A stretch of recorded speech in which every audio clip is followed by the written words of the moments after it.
സൈവ് എന്താ നോക്കണേ? ഓക്കെ രാജാവ് അവിടെ ഇരുന്നു, ചുറ്റും പ്രജകള്. നാലിച്ചൊക്കെ ഹലോ ചങ്ങീമാരെ, മുന്നേ പറഞ്ഞതുപോലെ തന്നെ ചരിത്രം അറിഞ്ഞ് നമ്മൾ യാത്ര ചെയ്ത ആ യാത്ര എന്ന് നമ്മളെ മനസ്സിലുണ്ടാവും. ആഗ്രാകോട്ടക്ക് ചരിത്രത്തിൽ എത്ര പ്രാധാന്യമുണ്ടെന്ന് ചോദിച്ചാൽ അത് പറയാൻ ഇച്ചിരി പാടാ. രജപുത്രരും മുഗളരും ബ്രിട്ടീഷുകാരും ഇനിയിപ്പോ ഇന്ത്യ ഗവൺമെന്റ് വരെ നീണ്ടു നിൽക്കുന്ന ചരിത്ര കാലഘട്ടം തന്നെ ചെറുതാണോ? കയറി വരുമ്പോ കാണുന്ന ഒരു നടുമുറ്റമാണ്. ഇവിടെ ഫംഗ്ഷനൊക്കെ നടക്കുമ്പോ മുഗളി നാട് രാജാവ് കണ്ടുകൊണ്ടിരുന്നത്. ഹിന്ദു മുസ്ലിം വാസ്തുശില്പങ്ങളുടെ സംഗമ ഭൂമിയാണിത്. ഒരു കാര്യം കാണിച്ചട്ടെ. ഇവിടെ നിന്ന് നോക്കിയാൽ ഇച്ചിരി ദൂരെ താജ്മഹലും കാണാം. 8 വർഷത്തോളം തന്റെ പിതാവായ ഷാജഹാനെ ഔറംഗസീബ് വീട്ടുതടങ്കിലാക്കിയ സ്ഥലമാണിത്. അപ്പോഴും തന്റെ പ്രിയപ്പെട്ടവൾക്ക് വേണ്ടി നിർമ്മിച്ച താജ്മഹൽ ഇവിടുന്ന് നോക്കി ഇന്ന് കാണും.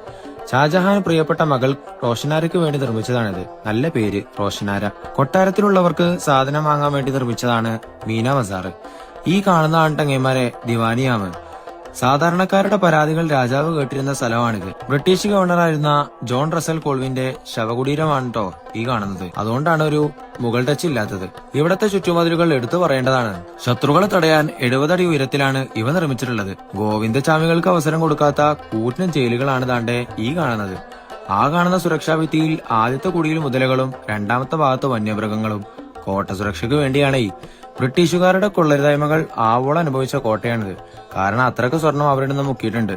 ഒടുവിൽ ഒരു നിയോഗം എന്ന പോലെ പ്രിയപ്പെട്ടവൾ അത്രക്ക് അടുത്തുണ്ടായിട്ടും ഇക്കോട്ടയിൽ ബന്ദിയാക്കിയ ഷാജഹാന്റെ ദുഃഖം ഇവിടെ തങ്ങി നിൽക്കുന്നത് പോലെ അനുഭവപ്പെട്ടു. വഴികൾക്ക് ഒരുപാട് കഥ പറയാനുണ്ട്. കേൾക്കാൻ നമ്മൾ മാത്രം മതി.